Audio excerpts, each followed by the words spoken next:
So musically, Space Between was 2 songs smashed into one because Bivens needed us to write an extra song for the EP, and they weren't cohesive enough. So so that kind of forced, I feel like it's been really, because even Hellbound Road is 3 songs smashed into one. Yeah, with Chris's riff. So it's 3 songs smashed into one, and then that's exactly what Space Between is. It's 2 songs that we decided to say, hey, they're in the same key, they got the same vibe. Let's pick them apart and put them together. And then we left it up to Jamie to write some lyrics, and I think the only thing I helped him with was like the second verse, something like that as far as lyrics go. But that musically, that song is, it sounds technical, but it's really not technical at all. But I think that's us kind of showing off that we can do kind of heavy technical, compared to the other 3 songs we have. And then lyrically, that's another Jamie question. He did a fucking great job on writing the lyrics. For Space Between, it's this whole idea. It's kind of funny because it's kind of like we have a theme here. With Hellbound Road and Jonah, you have, like I just talked about lyrically, the whole father figure or the whole person who came before you saying, well, you're here with me now, you followed the same steps as I did, even though you weren't supposed to. With Jonah, it's all about addiction and trying to fight back against your addictions and failing. With Space Between, it's like you see someone on the edge of a cliff. And it's like you're almost the person, regardless of whether it's metaphorical, or metaphysical, this cliff. And the cliff, you've already fallen off of. And you're telling that person the space between us is super important, because the space between us is how we connect as people. And Space Between has a lot of,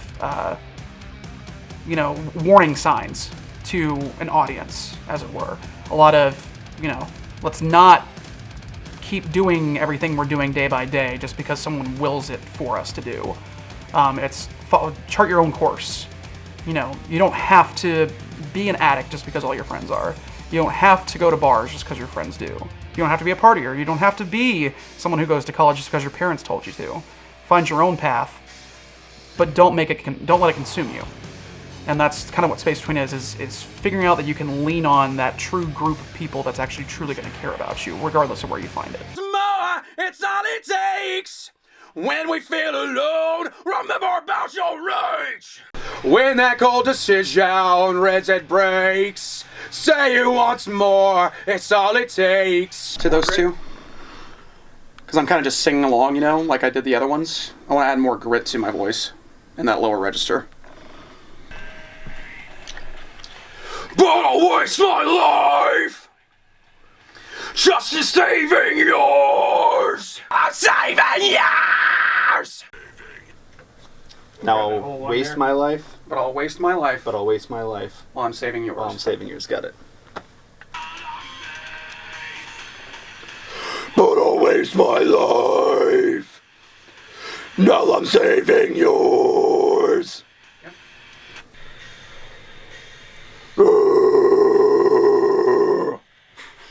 God damn it!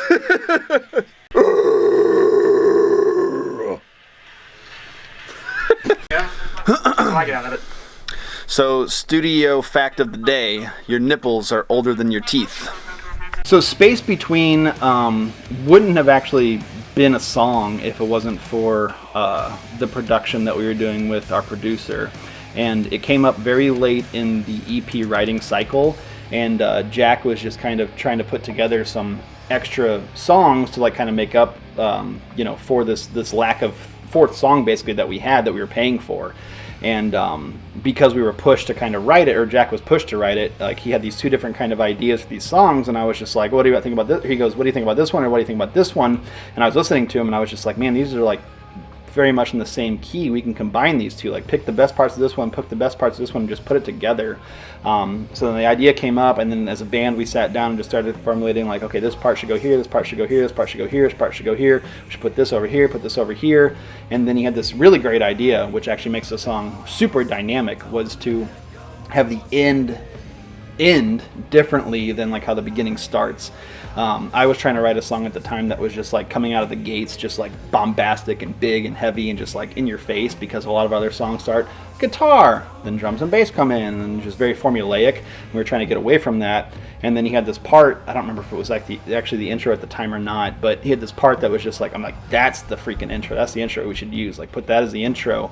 And then we'll get into this like bouncy kind of riff. And like, it has a chorus, but the chorus isn't like the feature part of the song where like in a song like Jonah, it's like, oh, it's uplifted because this is the chorus.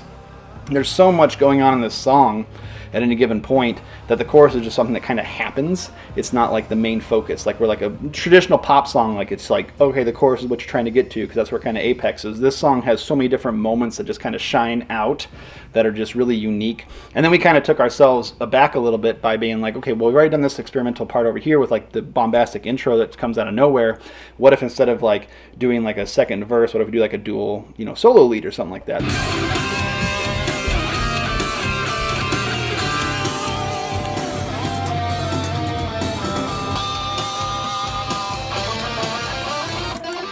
Still fucking. So we ended up putting a dual solo lead on it, and then we were actually going to have a part later in the song that was going to have like an actual solo section on it, but then we just kind of cut it because we're like, honestly, like it's not serving the song anything. And I remember writing it.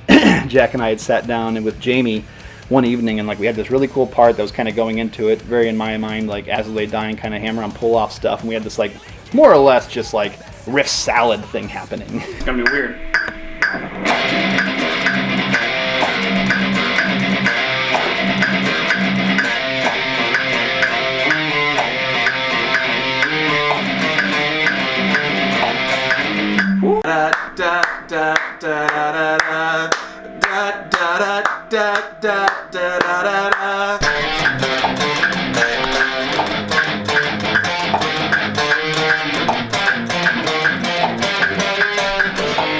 Fell off and then start over.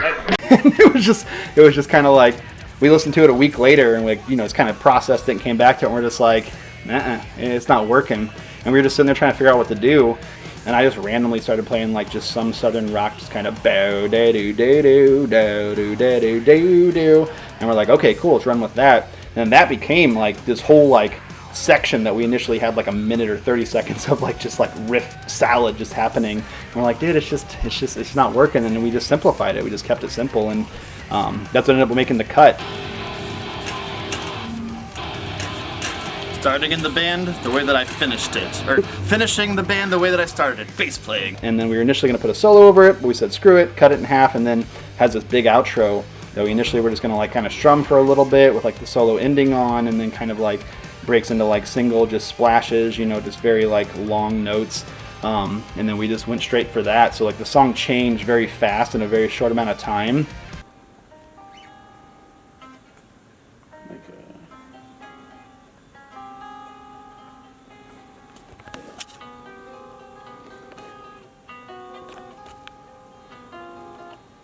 Yeah, then we keep that the same. Just drop the main.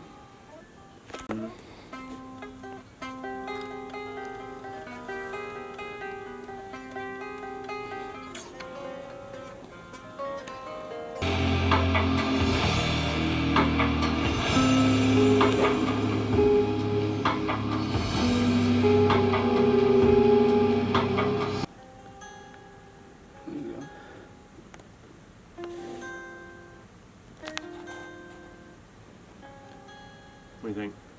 I dig it. What's the style? Like eighth notes? Yeah, I'm thinking kind of like start maybe just doing like really just, and then maybe towards the end kind of.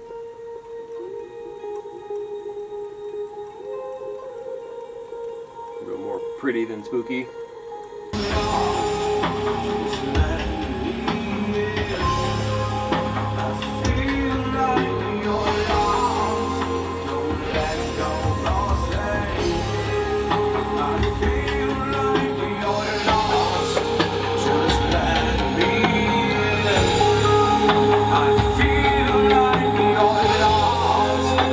And it wouldn't have existed if we weren't forced to kind of find a more cohesive song, which the song initially was called Not Cohesive because our producer was saying like, you have 3 songs that work. We need a fourth that kind of comes in. And I think Jack just took a little bit of anger and was just like, I'm gonna fucking write something, and then just, produce 2 different songs that we combined to one, and it kind of worked out together. So Space Between's awesome. I have no idea what it's about, but it sounds heavy and it sounds like Slipknot, and yeah, it's awesome. It's a little bit faster, a lot more involved.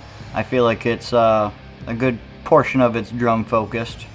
Again, I just kind of listened to the song and I'm like, I'm gonna put that there, I'm gonna put that there, I'm gonna put a straight beat simple here.